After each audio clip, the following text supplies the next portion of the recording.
Dunkirk, I spent 3 months with a security section on the Cumbrian coast. En route to the lakes, we'd stopped off at a somewhat bleak Blackpool, where, as the section had had no food for some time, I ordered fish and chips in a café. Attempts later on to extract from the military branch concerned the sum disbursed for this simple but sustaining feast met with failure. The men, I was informed, should have been tucking into the unexpended portion of their day's ration. What ration? Our farewells at what was then the Chatham Depot had included no mention of rations. Not so much as a biscuit had changed hands. If the War Office now cares to have a change of heart, £1 18 shillings and fourpence would about cover my outlay, and I sportingly waive the matter of interest. At about the same time, I was also coping with the financial claims that we could officially make for items of clothing lost at Dunkirk. There was a schedule of permissibles, somewhat on the lines of a school clothing list. Battle dress 1, boots 4, pairs socks 3, presumably on the principle of 1 on, 1 off, and 1 in the wash. It said handkerchiefs 6, and so, having lost all but what I stood up in, I applied for 6. But sure enough, back came my claim, changing 6 to 5, and pointing out that 1 handkerchief should, at the time of the evacuation, and unless the applicant had had entirely to disrobe, have been carried on the person. Oh, I do see. Silly me. At the end of 3 months, and for reasons unvouchsafed to me by the War Office, never much given to explaining anything, I was promoted to the rank of GSO 3, or Staff Officer Captain, and ordered to Northern Ireland, to the headquarters of the British troops there, and where I spent 18 months. Mystery again shrouds my appointment in April 1942 to combined operations in London as SOM, or Security Officer Military, with the rank of Major. I had sometimes to report, quaking a little, to Mountbatten himself, and once I had to spend 20 minutes with him while we decided where the marine sentries could stand so that they would be out of a draught, without masking their field of view and diminishing their usefulness as sentries. We tried this place and that. Stand over there, Marshal. Now, are you in a draught? The sentries looked on, nonplussed by this quite unusual care for their welfare. Just along the corridor from us was the office of David Astor, then foreign editor of The Observer and the CO press representative. Barely a week passed without David coming bursting in, smiling happily and saying, "Just guess what's happened now." It was usually something highly peculiar, like a request from a duchess that if there were ever a raid on Le Touquet, would the raiders please bring back her golf clubs, left in locker 47. They can't miss it, it's got my name on it. Too kind. COHQ was also my first experience of the well-known words so familiar to all staff officers, "Haven't you heard? It's all been changed." A dismaying social occasion awaited me, a dinner given by Mountbatten for about 10 of us at the distinguished Senior Army and Navy Club in Waterloo Place. The dinner itself was extremely pleasant, but after it was over, we moved for coffee to the large smoking room, where we were surrounded on all sides by high-ranking officers busy digesting their food and reading newspapers. Mountbatten said, "Now, Marshal, I hear you do comic turns on the wireless. Get up and do one for us." Horrified, I protested vigorously, but no notice was taken of my objections. "Nonsense! Up you get and start at once." So there was nothing for it. Our little group responded loyally to my botany mistress taking her girls for a nature walk, complete with mild indecencies, and to mock chapters from Angela Brazel. But they couldn't see what I could all too clearly see, a look of total horror on the faces of the generals and admirals scattered around, only Mountbatten's presence and prestige prevented a public outcry. It's strange now to remember how deserted London was in those years. Looking down Piccadilly from the circus, there was sometimes nobody at all to be seen. By 1942, bombing raids had become spasmodic, though fearful devastation was still everywhere visible. I shared a flat in Yeoman's Row with Noel Annan. Noel was the kindest and most unselfish of companions, though his habit of reading the Daily Mail in the bath and sogging its lower half into complete illegibility was extremely trying. We were looked after by a characteristic London charlady, Mrs. Beatrice Honeyball. She lived in Battersea and turned up by bus every morning at 8 a.m., no matter how daunting the night had been. One dreadful night, all her windows were blown out, but there she was with us next morning, on the dot and uncomplaining, if understandably a bit tearful. "It's nothing that a cup of tea won't put right," she said. She was a dear, and when our rations ran out, she would turn up with some of her own. Although COHQ was demanding in time and energy, I had a part-time occupation. Early one week in 1943, there came from the BBC a crisis call for help. Richard Haydn, then appearing in a weekly comedy series called Take It From Here, a title made famous later in other and wittier hands, had fallen ill with jaundice, and they were stuck for somebody to fill in for him at the following Sunday's recording. The producer was David Yates Mason, an old Cambridge friend, and he suggested to me that I should be a hearty and bossy nurse come from the hospital to report on Richard's condition. And thus it was that Nurse Dugdale, with her opening cry of "Out of my way, dear," was born. Public reaction was favourable, and we were given the go-ahead for further series. David and I wrote the scripts, and in due course the title changed itself to A Date with Nurse Dugdale. An attempt to call it Nurse Dugdale's Doings was sat upon, the BBC censors producing the damaging adjective suggestive. The most important, though non-existent, member of our cast was Matron, an imposing figure who never spoke and remained a brooding background presence of whom everybody in the hospital was scared stiff. Gradually other characters established themselves. Poor old Mrs. Muirhead, who was forever, and for unspecified reasons, fusing her electric blanket. Scatterbrained probationer Musprat, getting into a muddle with Miss Medlicott's tourniquet. Oh dear, she's going ever such a funny colour. And Larky Cannon Baldwin, for whom the BBC dance programmes, relayed to the wards, proved much too exciting, and who was discovered locked in a frenzied baguine with one of the bronchioles.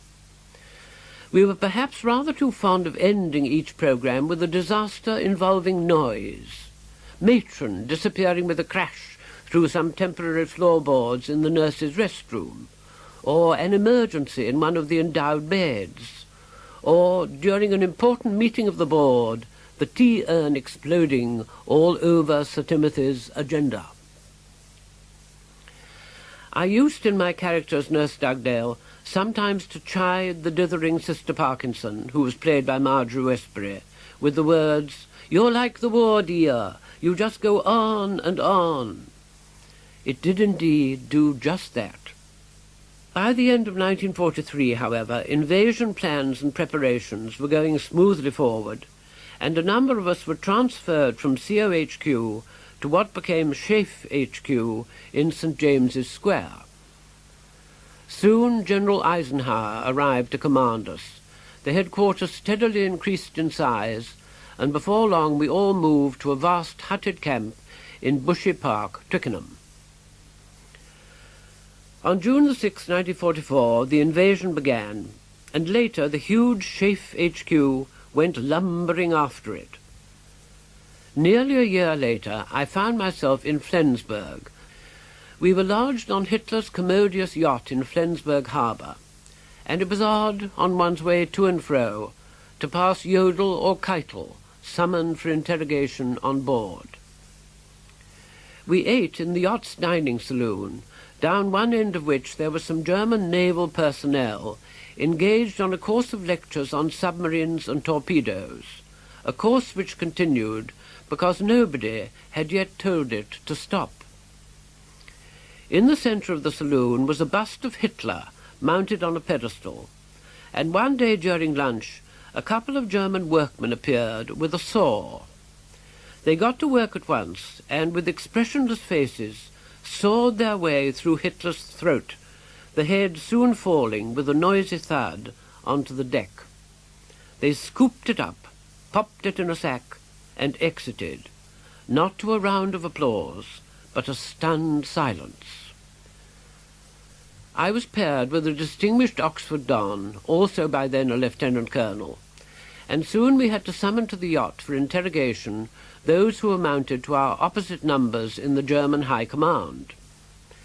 We were both in battle dress and cut defiantly unmilitary figures. We had no batman with us, and we looked dishevelled with bulgy blouses and dull boots. At the hour arranged there came a knock at the door, and there entered 4 German officers of equivalent rank to ours. They were immaculately turned out in their best uniforms. They were freshly shaved and utterly spick and span, and I saw them staring at us with a look of total disbelief on their faces.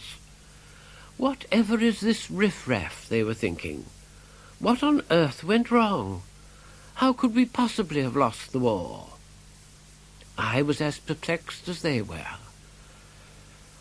My actual demobilization took place partly in Yorkshire, where, finding myself one morning the senior officer present, I had to take a parade and then march a large contingent of men to the railway station. I hadn't marched anybody anywhere or raised my voice on parade for more than 5 years, and I was, to say the least, rusty. Words of command came from me sluggishly, and, I fear, inaccurately. I was still forming fours, a ritual which had been, unknown to me, abandoned. Eventually, and as so often, carry on, Sergeant Major, I was rescued by an NCO.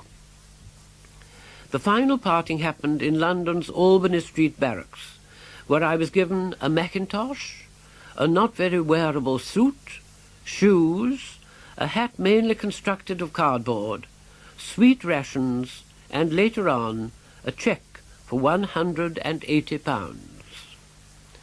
After demobilization and a final BBC series of Nurse Dugdale in early 1946, I returned to Oundle.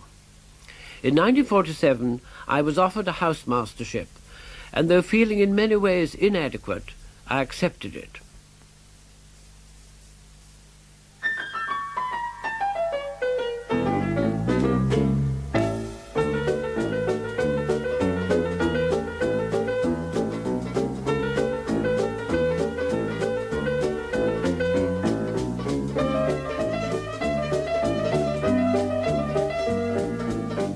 In 1954 I left Dugdale, and after some years as secretary to Lord Rothschild, I moved to London. There I was fairly industrious in various literary ways, writing reviews and articles and broadcasting. At the same time I enjoyed a busy and rewarding social life with many friends. Lucky chances and a good fortune have brought me into contact with a number of gifted people, and now and then a passing acquaintanceship has blossomed into friendship. For one such, one of the best of my life, the seeds were sown long ago. During my years at Cambridge, my Uncle Oswald lived in the then popular type of residence known as a service flat in London, and it was in 1929 that we set out together for the St. James's Theatre to see a play called Caprice. Great things were being said of a couple newly arrived from America. Their name was, it seemed, Lunt, and Mrs. Lunt was an English actress, Lynn Fontaine. It was indeed a night to remember. In the plays of the period, actors waited to speak until somebody else had finished. The Lunts turned all that upside down. They threw away lines, they trod on each other's words, they gabbled, they spoke at the same time. They spoke, in fact, as people do in ordinary life, and I returned to the flat in a dream. I was introduced to them first in Edith Evans's Albany rooms towards the end of the war. We became friends, and after that I saw them whenever they were in London.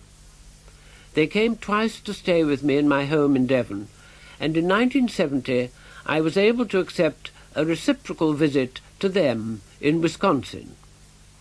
Lynn, wonderfully garbed and looking highly incongruous in the bus station, met me at Milwaukee and whizzed me away by car to the considerable pleasures of Genesee Depot, which had been Alfred's family home. It was summer, and every day I walked to the small village where polite greetings of "Hi" were to be heard, and as I have never been able to manage "Hi" with conviction, I settled for "Good afternoon." This, uttered in my prim English accent, gave much pleasure. Grandmothers were hauled down from upstairs to hear me speak. One morning at Genesee, an idea came to me for another of my solo turns. I had always enjoyed hearing one lady writer discussing, enthusiastically or otherwise, the literary work of another, and this seemed to be a profitable subject. The two new invented works under discussion were Crimson Her Chariot Wheels, a portrait of Boadicea, and Lust is Silent, a novel. I worked hard at the sketch. It was only about 2.5 minutes long, and not unfunny. And one day after lunch, when Lynn had gone to rest, I informed Alfred of my creation. "Arthur, you're to get up and do it at once," he said. I did as I was told. Alfred left the room and knocked at Lynn's door. She dutifully emerged and joined us. "Arthur, do it again." I did so. The new turn was then discussed at some length, and Alfred kindly suggested a tidier and better ending for it. I mention all this simply as an indication of their interest in any performance anywhere. Acting was all, no matter who was doing it. Alfred was diffident and even shy on occasion. Whenever you went round to see him after a performance, you found that you had seen the play on the very worst night of its run. He sat slumped and despondent in front of the glass. "I wish you'd come on any other night. I was awful." This description of his performance seldom varied. Tosh, of course. He wouldn't have known how to begin to be awful. He merely provided varying degrees of brilliance. Lynn was more self-assured, and Alfred happily relied on this strength in her character. "You know, whenever salaries are being discussed or there's money trouble, I just send in Linny." One would hardly have cared to be a manager, facing a Miss Fontaine who had just been informed that her salary was to be cut. She had great determination, and during my stay I became unwillingly involved in a display of this characteristic. One warm evening we were sitting after a delicious dinner drinking our coffee. I had had a whisky sour before dinner and a glass or two of hock with dinner, and was feeling well contented. Then dialogue began. "Alfred, Arthur would like a liqueur." This was news to me, and with the temperature in the 80s, the thought of a sticky liqueur was in no way alluring. Alfred was as surprised as I. "Arthur, do you really want a liqueur?" "Arthur would like a liqueur, Alfred." There followed a discussion about what liqueurs, if any, they still had, and an uncertain picture emerged, together with considerable doubt about where, in that huge house, the liqueurs might be hiding. Nobody seemed to have set eyes on liqueurs since they didn't know when, and I hoped this would end the matter.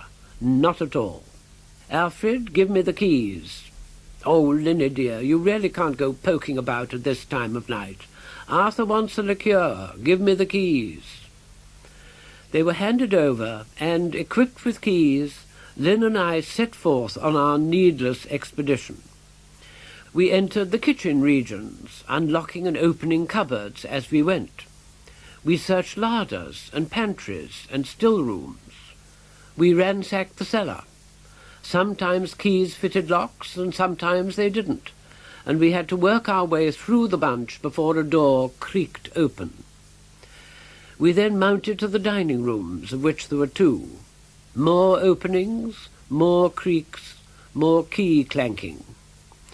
I was a half-hearted searcher, but my hostess was full of vigour and high spirits, and eventually got her reward, a dusty bottle half full of Cointreau lying in a wine cooler behind a screen. She poured me a liqueur glass, and we bore it back. We had been away the best part of half an hour. "There," she said triumphantly. I tried to look grateful. Alfred gave me a wink. "As you see, Arthur, in this house, if you want anything, you've only got to ask. It can be provided in a twinkling." Now that they are both gone, they live again a little for me in their letters. Lynn is charming and loving and full of practical details, Alfred seldom failing to display his sense of humour. He knew that I disapproved of an English singer. I will call her Marigold Miles, for she never sang the melodic line of a song, even when Jerome Kern had written it, and warbled away in highish regions of her own. And so a P.S. would say, "Marigold sends her best," or "I've written to Marigold Miles and asked her to come and live with you." The last communication I had from him was a postcard of two huge lions basking in the African sun. They have just had an enormous meal. Bones and other evidence are lying about. On the back was written, "Whatever became of Marigold Miles?" In the same year that I visited the Lunts, 1970, I left London. In a way I was glad to go, for the running of two establishments was both exhausting and expensive, and my house in Devon, which I had had for some years, seemed increasingly to need attention. By 1975, having arrived at the great age of 65, I had accustomed myself to the idea of gently fading away into obscurity, perfectly happy and contented. Then, quite suddenly, 3 telephone calls plunged me overnight into an Indian summer. The first one came shortly before Christmas. It was from Anthony Howard, then editor of the New Statesman, to say that Auberon Waugh, who was contributing the first-person column, had been lured away to the Spectator, and would I consider taking his place. Apart from the Nurse Dugdale scripts, I had never been brave enough to commit myself to a regular and weekly output of work, so I felt ill-equipped, but after further discussion I agreed to take it on, anyway for 3 months or so, while they thought of somebody else. A 3 months that was to be, in the end, nearly 6 years. When I recently asked Miles Kington how he managed to provide his remarkable daily piece for the Times, he just smiled and produced a one-word answer. It was fright. All journalists will know what he means. The dreaded moment of having to produce the material produces the material. I was very lucky. In all those 6 years, I was never once at panic stations. I knew it was important to give the reader some idea of my life, and to that end I wrote of my experience as a schoolboy and a schoolmaster, of my 6 years in the army, of my peaceful life in Devon, and of the village residence. These, like the village itself, were heavily disguised. Canon and Mrs. Mountjoy, a timorous lady whose Christian name was Berenice, Miss Entwistle, a pillar of the church, and our smart set, Giles and Bunty Bultitude, who inhabited a large house complete with heated pool and rumpus room. My own house I called Myrtle Bank, a name which I found comical and which used to be popular in the old-fashioned boarding-house world. 2 years later, in 1977, there came another telephone call, this time from the Sunday Telegraph. They said that they had heard a rumour, inaccurate at that time, that I was unhappy at the New Statesman, and would I consider switching to them. I corrected the rumour and explained I would find it too agitating to do 2 regular columns a week, but how about a fortnightly one? This was agreed to, and there I have been ever since. The third telephone call was to waft me into a different world. It came from Frank Muir, and it brought sad news, namely that Patrick Campbell, captain of one of the BBC's Call My Bluff TV teams, had bad heart trouble and couldn't carry on. A number of possible names to replace Paddy were under discussion by the BBC, and one of them was mine. What did I think about the idea? I was flattered and frightened in about equal measure, and felt, as usual, inadequate. However, I did have one small advantage of a negative kind. I was available, while most of the other names were busy in other directions. And so in the end, and faute de mieux, they settled for me, and in 1979 off I went. The first programme was a memorable one, for I proudly led my team to a disastrous 8-0 defeat. Oh well, I thought, from now on it can only get better, and I roared with laughter, which seemed to be the natural thing to do. Come to think of it, I've been laughing at most things all my life.